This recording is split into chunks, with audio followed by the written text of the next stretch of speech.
The hum of engines filled the cabin of Flight 247 as passengers settled into their seats for the short journey from Ronald Reagan Washington National Airport to Newark. The sky outside was a crisp, cloudless blue, reflecting the calm efficiency inside the aircraft as flight attendants moved briskly through the aisles. The usual bustle of a domestic flight was punctuated by quiet exchanges of greetings and the occasional clink of carry-on luggage being stowed away. In the spacious first-class section, a young man sat alone near the window. Baron Trump, easily recognized by those paying attention, carried an aura of quiet composure. The son of a former president, he had grown accustomed to being noticed in public spaces. Today, however, he seemed determined to blend into the background. His tall frame was relaxed in the oversized seat, dressed in understated but impeccable attire, a dark blazer over a light gray sweater. He appeared lost in thought, occasionally glancing out of the window at the bustling airport below. Despite the faint buzz of curiosity from passengers as they recognized him, Baron remained reserved. A few discreet whispers rippled through the cabin, but no one approached him. His demeanor exuded a mix of youthful restraint and the practiced detachment of someone well-versed in navigating the public eye. A pair of noise-canceling headphones rested around his neck, and an open hardcover book lay on the tray table before him. Whatever his choice of reading material, it seemed to absorb his attention as the final boarding announcements echoed through the plane. Meanwhile, farther back in the economy section, a different figure drew attention of a quieter, more reverent kind. An elderly man, perhaps in his late 70s or early 80s, was carefully settling into his aisle seat. His presence was understated yet commanding. He wore a well-kept military jacket adorned with a row of gleaming medals, pinned across his chest, tokens of service and sacrifice that told stories of courage and endurance. His movements were slow but steady, his hands slightly tremulous as he adjusted his jacket. Passengers nearby exchanged glances, their eyes inevitably drawn to the distinguished man. He seemed unaware, or perhaps politely indifferent to the quiet reverence he inspired. His expression was serene, marked by the quiet dignity of someone who had lived through extraordinary times. His white hair was neatly combed, and his weathered face bore the lines of both age and experience. A flight attendant paused near his seat, her face softening into a smile as she leaned in to speak to him. Though her words were inaudible above the cabin's ambient noise, the elderly veteran nodded in acknowledgement, offering a slight smile in return. There was something grounding about his presentient aura of steadiness that seemed to contrast with the frenetic energy of modern air travel. As the boarding process continued, the two figures separated by age, circumstance, and position on the planet represented different eras and stories. Baron Trump, with his polished demeanor and youthful face, symbolized a generation raised in the glare of media scrutiny, navigating a world where personal privacy was often a luxury. The elderly veteran, on the other hand, embodied a quieter legacy, one rooted in service and a sense of duty that transcended personal ambition. The aircraft door closed with a metallic thud, and the captain's voice crackled over the intercom, announcing the flight details and expected duration. As the plane began its slow taxi toward the runway, a momentary stillness settled over the cabin, broken only by the soft rustling of newspapers and the occasional cough. Baron adjusted his seatbelt, his gaze momentarily flicking toward the curtain that separated first class from the rest of the cabin. Perhaps he had noticed the veteran earlier during boarding, or perhaps he was merely lost in his thoughts.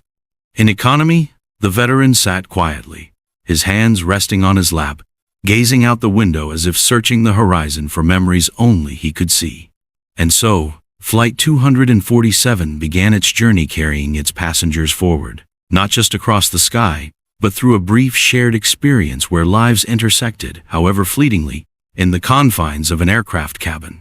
The flight had been smooth, the atmosphere calm as Flight 247 cruised toward Newark. In first class, Baron Trump sat quietly, his book open but unread as his gaze drifted now and then toward the curtain, separating the cabin from economy. His noise-canceling headphones rested around his neck, unused, leaving him attuned to the faint murmurs and movements around him. Then came the commotion. It began as a low exchange of words, quickly escalating into the unmistakable tone of frustration. A voice, a middle-aged man's, sharp and impatient, rose above the cabin's quiet hum. Heads turned toward the source of the disturbance in economy class. Baron leaned slightly in his seat, his expression shifting from detachment to curiosity. The veteran, seated near the aisle, was the center of the scene. His seatmate, a harried man in his 40s wearing a wrinkled suit, gestured wildly, his irritation spilling over into loud complaints. "I can't believe this," the man said, his voice cutting through the cabin. "This is ridiculous. Who travels in full regalia? There's no room as it is." The veteran, calm and composed, seemed to shrink slightly under the barrage, though his dignity remained intact. He turned his head slightly, as if to distance himself from the unwelcome confrontation. His metals, polished and gleaming, caught the overhead light, a stark contrast to the angry flush on his seatmate's face. Passengers in the surrounding rows exchanged uneasy glances, some murmuring amongst themselves. A flight attendant hurried down the aisle, her face tight with concern as she approached the scene. "Sir," she said to the man in the suit, her tone polite but firm, "I need you to lower your voice and remain seated." "Lower my voice?" the man shot back, his frustration unabated. "I paid for this seat, and I can barely move because he's taking up so much space. I shouldn't have to deal with this." He gestured toward the veteran's military jacket, as if it were an offense in itself. Baron's book lay forgotten on the tray table. He had turned in his seat, his brow furrowed as he observed the exchange. His eyes lingered on the veteran, who remained silent, his gaze fixed straight ahead. The flight attendant continued trying to diffuse the situation, but the tension lingered, casting a pall over the economy cabin. It was then that Baron made his decision. He unclipped his seatbelt and rose from his seat, his tall frame drawing the attention of those around him. Adjusting his blazer, he stepped through the curtain into the economy section. The murmurs grew louder as passengers recognized him, their surprise mingling with curiosity. Baron ignored the stares and approached the veteran's row. He stopped beside the flight attendant, who looked up at him in surprise. "Excuse me," Baron said, his voice calm but authoritative. "I'd like to offer my seat in first class to this gentleman." The cabin seemed to hold its breath. The veteran turned to look at Baron, his expression a mixture of surprise and gratitude. For a moment, it seemed he might refuse, but Baron's steady gaze left little room for protest. "It's the least I can do," Baron added softly, nodding toward the medals on the veteran's chest. The seatmate, now visibly uncomfortable, muttered something unintelligible and looked away. The flight attendant blinked, then smiled, her tension easing. "That's very generous of you, Mr. Trump," she said. Baron stepped aside, gesturing for the veteran to follow him. With a slight effort, the elderly man rose from his seat. His movements were slow, but his posture straightened as he accepted Baron's offer. As they walked toward the front of the plane, a quiet ripple of applause began to spread through the cabin. Baron held the curtain open for the veteran, ensuring he was settled into the plush first-class seat before returning to economy. Ignoring the curious looks from passengers, he lowered himself into the now vacant seat next to the flustered man in the suit. Without a word, Baron placed his headphones back on and opened his book, his calm demeanor unchanged.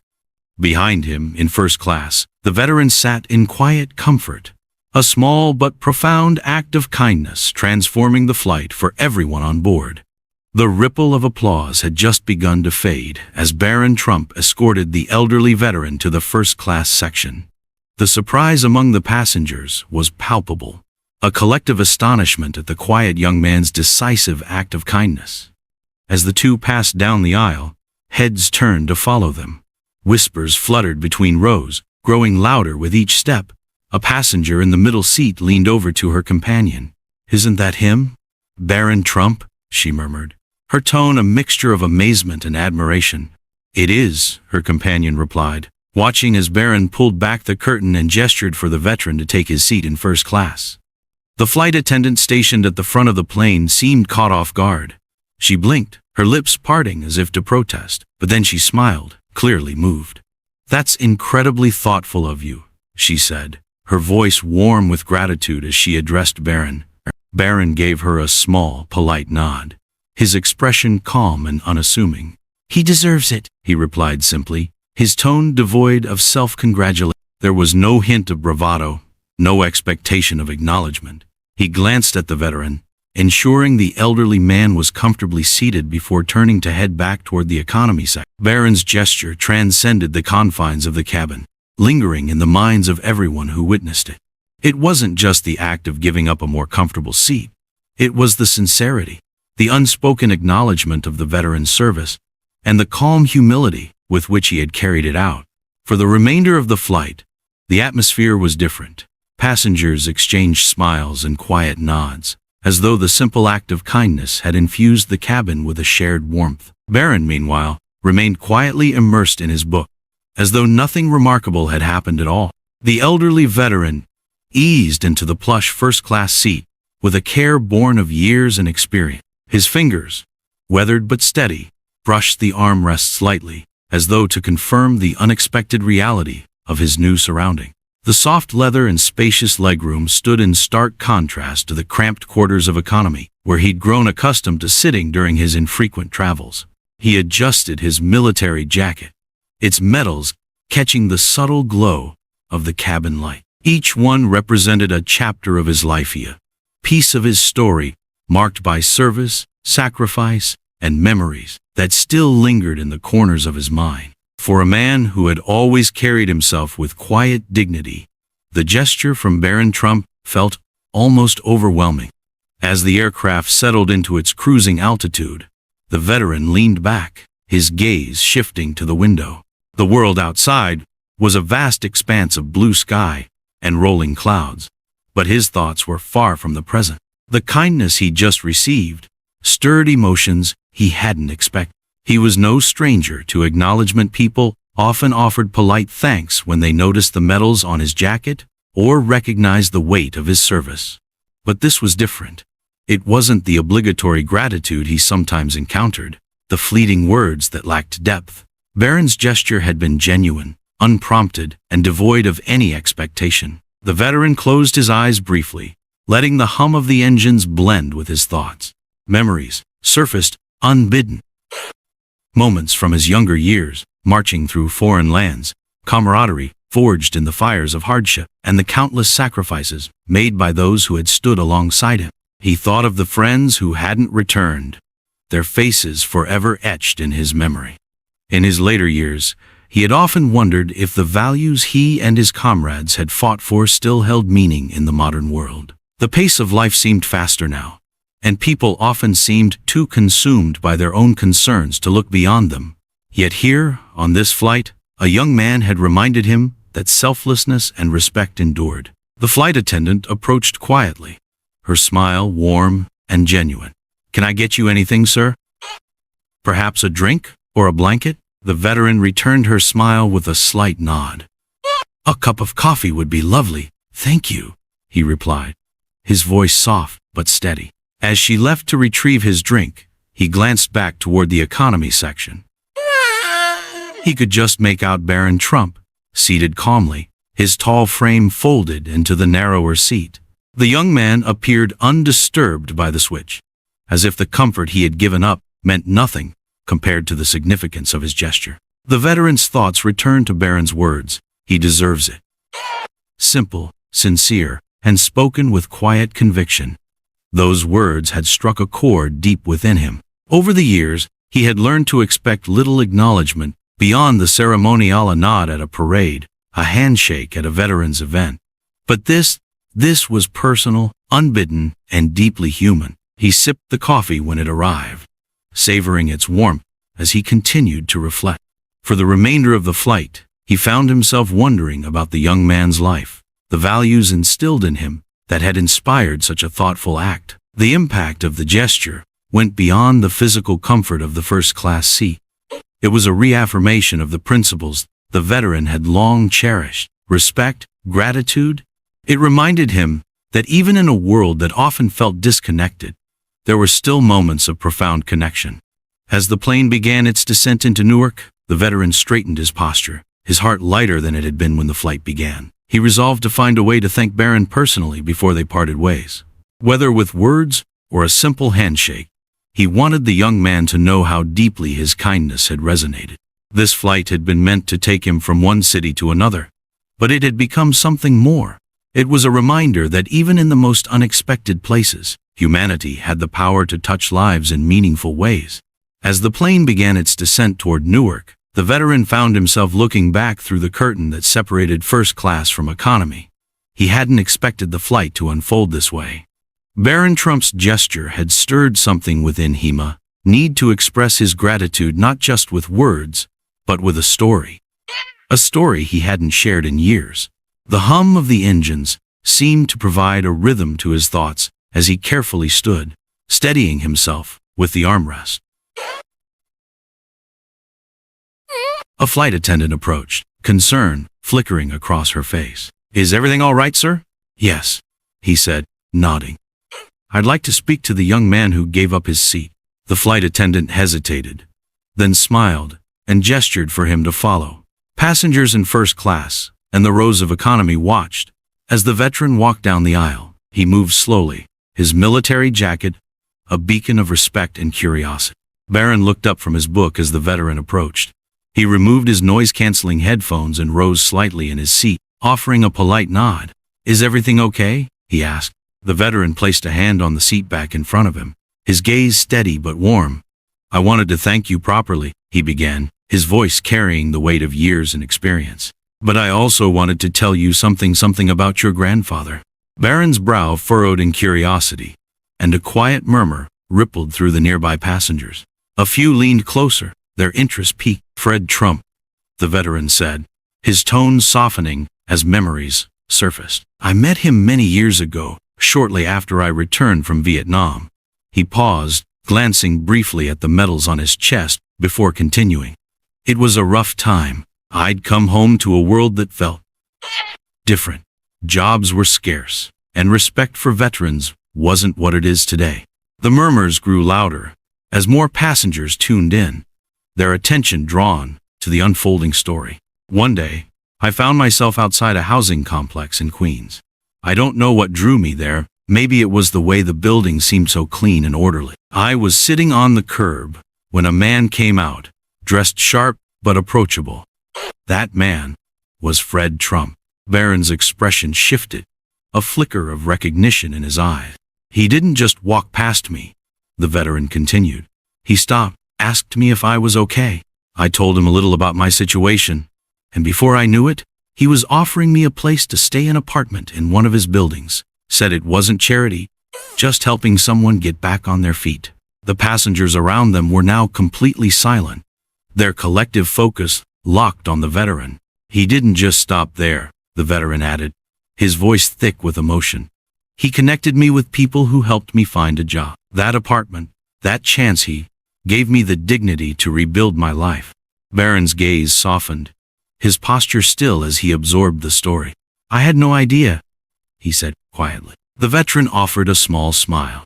"It's not something I tell often, but seeing you today doing what you did without hesitation, it reminded me of your grandfather. That same kindness, that same sense of responsibility, it runs in your family." A scattered applause began in the cabin, quickly growing as the story spread from row to row. Passengers craned their necks to catch a glimpse of the veteran and Baron, their admiration evident in their faces.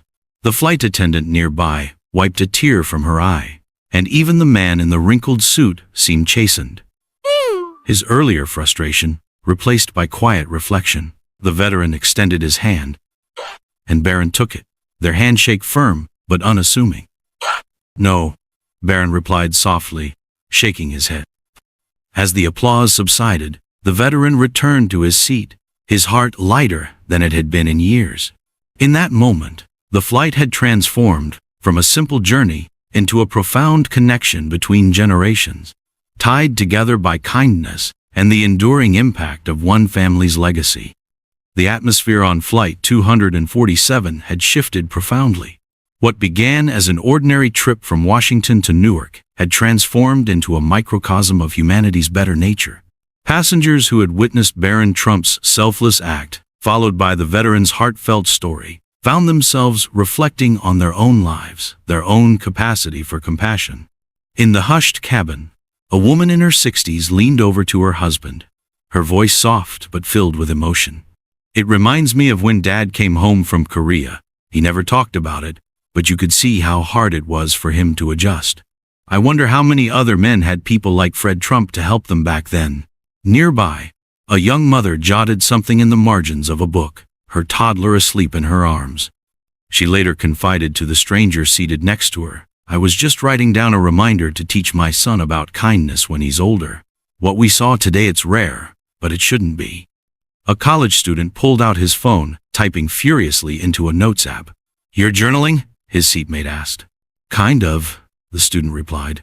"I'm just thinking, if one small action like that can change the mood of an entire flight, imagine what it could do in the world."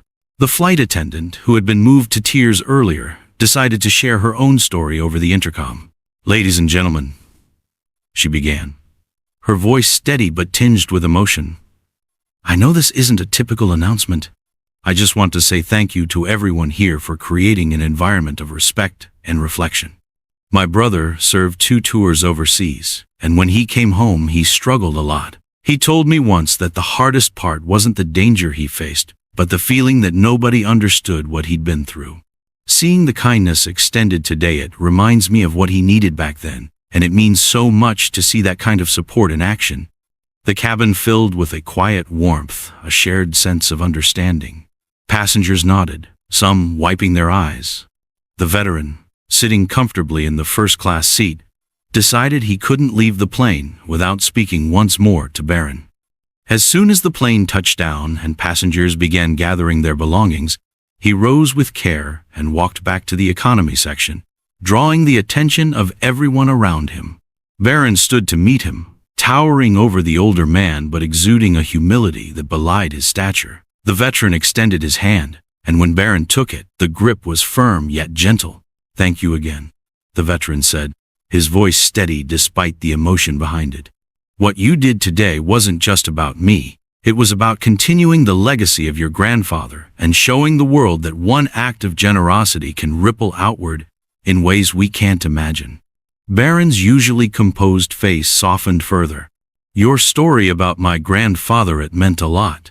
I never knew that part of his life, but it's something I'll carry with me now. And I didn't do this for recognition, I just thought it was the right thing to do." The veteran smiled, a hint of pride in his expression. "That's what makes it all the more powerful. Never lose that instinct." The 2 men shook hands again, and for a moment, the entire cabin seemed to hold its breath. The emotional weight of their exchange left everyone silent and introspective, each passenger processing what they had just witnessed. A lasting legacy. As passengers disembarked, many stopped to thank the veteran or offer Baron a quiet word of admiration. The flight attendants stood by the door, their smiles a little brighter than usual as they bid farewell. Baron, walking toward the terminal with his carry-on in hand, felt his phone buzz. It was a message from his mother, who had likely heard about the event from someone on the flight. "I'm so proud of you," the message read. "Grandpa would have been proud too. Call me when you can." Baron paused in the bustling terminal, his tall frame momentarily still in the sea of movement. He typed back. It wasn't anything extraordinary, but it felt important. "I'll call soon." Later, as he sat in a quiet corner waiting for his ride, Baron opened a group chat with his family and wrote a longer message. He recounted the veteran's story about Fred Trump, the overwhelming gratitude of the man, and how it had all made him think differently about what it meant to carry his family's legacy. "It's not about wealth or power," he wrote. "It's about how we use what we have to make someone else's life better." Grandpa understood that, and I think I'm just starting to get it now. For days, the story of what happened on Flight 247 spread beyond the passengers who experienced it. Social media posts, retellings in offices and homes, and even a news article or two ensured that the ripple effect of kindness extended far beyond the plane. But for those who were there, the memory wasn't just about what happened, it was about what it meant. It was a reminder that simple, selfless acts have the power to bridge generations, connect strangers, and reaffirm the values that make us human. And for Baron Trump, it was a moment that would shape him, a moment that proved kindness, empathy, and gratitude are not just values to aspire to, but principles to live by every day.